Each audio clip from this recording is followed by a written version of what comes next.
we are on the hunt for beta readers, and we're looking for beta readers for Bounce Back. So Misako, talk about what Bounce Back is. Okay, so the Bounce Back, it's about a Japanese girl who moved to Brooklyn, okay, big school in Brooklyn, and she's gonna experience the dynamic culture shock, and she's gonna find herself just torn between a big group of two different groups of friends. Yes, very different groups of friends. Exactly. Yes.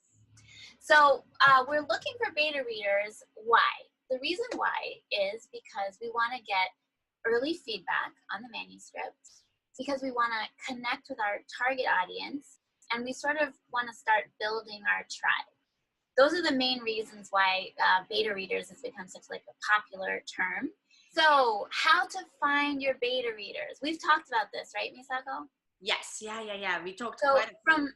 From my perspective, I would say I'm thinking about our target audience, because the very first thing that you need to think about is who's the target audience for Bounce Back.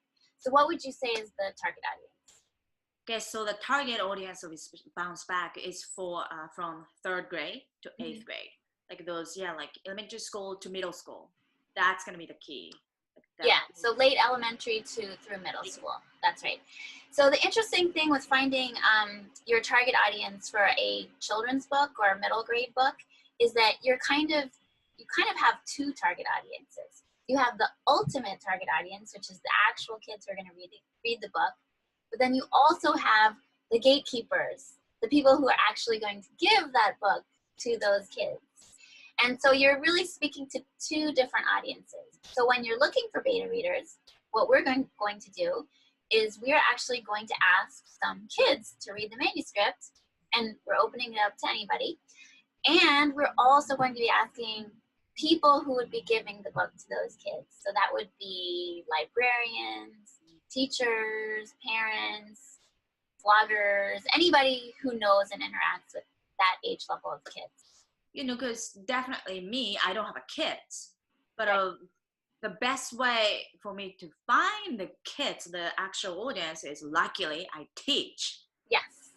Right? So I teach middle school kids, even like a late elementary school kids, so I can find directly them. But it's pretty hard though for I think most of like authors who have no kids.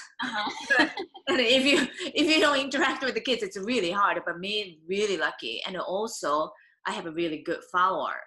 Following on Instagram, so I can ask. Yeah. So I think that gets to actually the 3 groups of people that I would recommend you look for your target audience. The first is people you know who are the target audience, and you obviously have direct connection to that. If you're not a person who knows very many of your target audience, then you would want to talk to people who know the people. So if you have a friend who's a teacher, even if they're maybe not exactly the right age, they're going to know other teachers who do teach that age level. So that's it's sort of like going through something hoops to find the right person.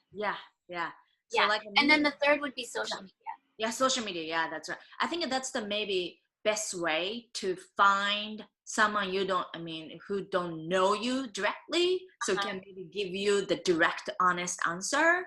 Yes. Because my thing is like the students know me so well, so maybe they don't want to say something mean or. That is such a good point. I'm so glad you mentioned that, because definitely with beta readers,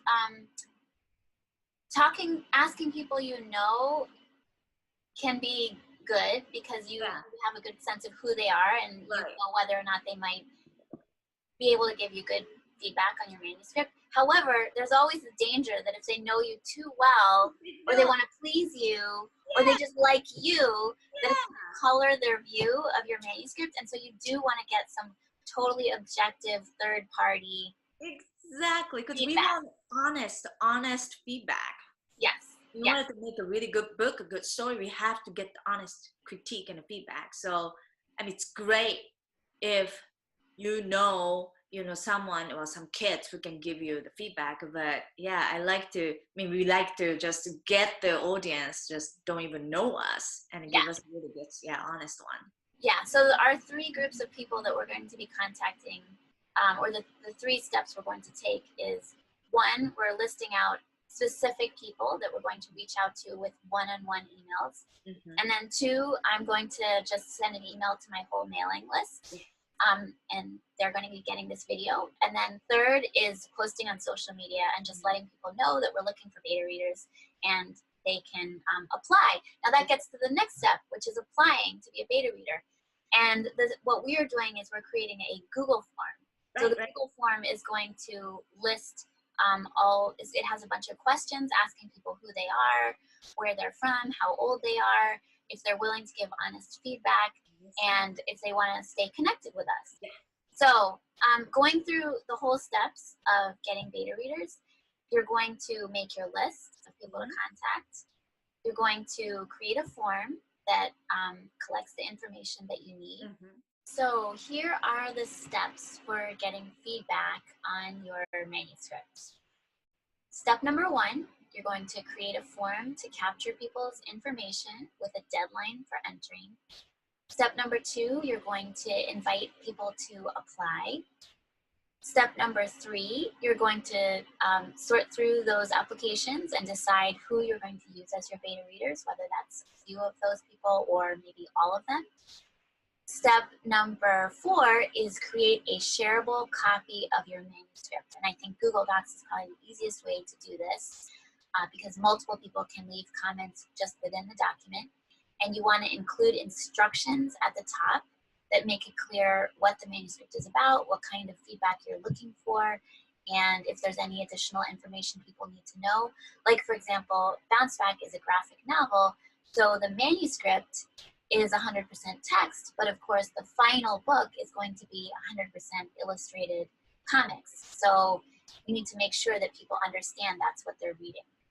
And step number 5 is going to be inviting your beta readers to view and leave their comments and give them a deadline.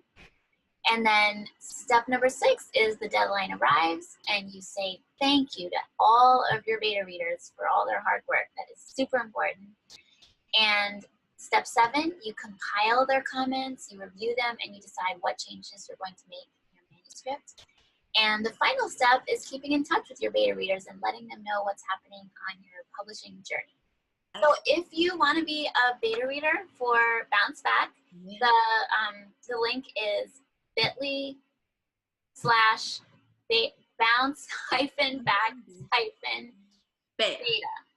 And if you are yourself looking for beta readers, I also created a version of our form, which you can use yourself, and that's bit.ly/sample-beta-form. And we're going to be providing all these links down below. If you want to connect with Misako, you can follow me on my Instagram, Misako Rocks. Yes, and if you want to connect with me, you can subscribe for my mailing list on my website, janico.co. All those links are going to be down below. And I think if anybody has any questions about Bounce Back or about beta reading, leave us a comment. Yeah, that's it. Okay, thanks so much. All right, thank you. Bye.